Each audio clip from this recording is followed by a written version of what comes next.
ఎవరో చనిపోయారు, ఇంట్లో ఉద్యోగం చేయవలసిన వారికి ఉద్యోగం ఆగిపోయింది, సస్పెండ్ అయ్యారు. పెన్షన్ వస్తున్న వారికి పెన్షన్ ఆగిపోయింది. సంపాదిస్తాడనుకున్న కూతురు సంపాదించలేని పరిస్థితి, సంపాదించుతాడనుకున్న కొడుకు ఏదో ఒక అనారోగ్యం, ఒక బలహీనత.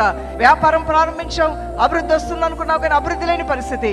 ఎన్నో విధాలుగా ఎన్నో రకాలుగా శుభము జరుగుతుంది, మేలు జరుగుతుంది అన్నప్పటికీ కూడా నీ జీవితం ఒడిదొడుగులతో, అలలతో, నిరుత్సాహంతో, నిస్పృహతో ఈ రోజుకు నువ్వు పైకి నవ్వుతూ ఉన్నావు కానీ నీ హృదయము, నీ గుండెల నిండా అశాంతి, ఆవేదన, అసమాధానము, దుఃఖము, అసంతృప్తి. ఎందుకంటే ఎన్నో అచీవ్ చేయాలనుకున్నావు జీవితంలో, ఎన్నో విషయాల్లో ముందుకు సాగిపోవాలనుకున్నావు కానీ అవి బిగబట్టబడినట్లుగా ఆగిపోయినటువంటి పరిస్థితిని చూసినప్పుడు నీ హృదయం వేదనకు గురవుతుంది.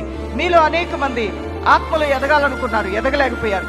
మారు మనసు పొందామనుకున్నారు కానీ అది కొద్ది రోజులే. పాలు పొంగినట్లుగా పొంగి మారాడు మా అబ్బాయి, మారాడు మా అమ్మాయి, నేను మారాను అనుకుంటూనే ఉన్నావు కానీ మరలా నీ పాపపు స్థితిలో నువ్వు పడిపోయావేమో.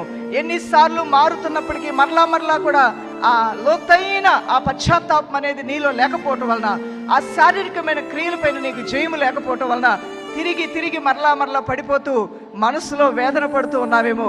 నా జీవితం ఇంతే, నేను పడి లేచే క్రైస్తవ జీవితమే, నేను దేవునితో నా సంబంధం చాలా బలహీనంగా ఉంది, ప్రభువులో నేను కలిగి ఉన్న ఉజ్జీవం చాలా అల్పమైంది, నేను మామూలుగా భక్తురాలుగా ఉన్నాను కానీ నాకు తెలుసు నా ఆత్మీయ స్థితి ఎంత బలహీనంగా ఉన్నదో. ఓటుకుండ వంటి వాడిని అయ్యాను నేనెందుకు ఈ విధంగా జీవిస్తున్నానని నీ మీద నీకే ఒక అశాంతి, ఆవేదన, నా దుస్థితి ఏంటి, నా పరిస్థితి ఏంటని బాధపడుతున్నావేమో. జక్కయ్య అనేటువంటి ఒక వడ్డీ వ్యాపారి కూడా, ఆయనకు కూడా బ్రతుకు మీద ఒక విసుగు పుట్టింది, బ్రతుకు మీద ఒక వేదన పుట్టింది. ఎందుకు నేను అందరూ నా డబ్బును చూసి నమస్కారం చేస్తారు తప్ప నా జీవితంలో ఏ మేలు లేదని అందరికీ తెలుసు, నాకు తెలుసు. ఎందుకు డబ్బు ఉంది కానీ శాంతి, సమాధానం లేదని మనసులో ఆవేదన పొందుతున్నాడు. అయితే అతని చెవిన ఒక శుభవార్త, అదేంటంటే యేసు నాథుడు తను ఉన్న ప్రాంతానికి రాబోతున్నాడు అనే వార్త. హల్లెలూయా.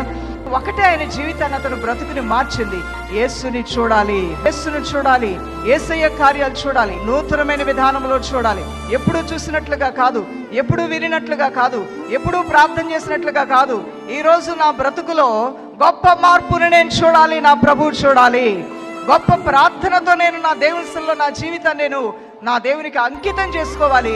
నా దైవ ప్రత్యక్షత నేను పొందుకొని ఇక్కడ నుంచి నేను ఆయన మహిమ మేఘంతో వెళ్ళాలి అనేటువంటి ఒక తీర్మానం నువ్వు కలిగి ఉంటే ఈ బ్రతుకులో ఒక గొప్ప మార్పు నువ్వు చూడబోతున్నా దేవుని బిడ్డ.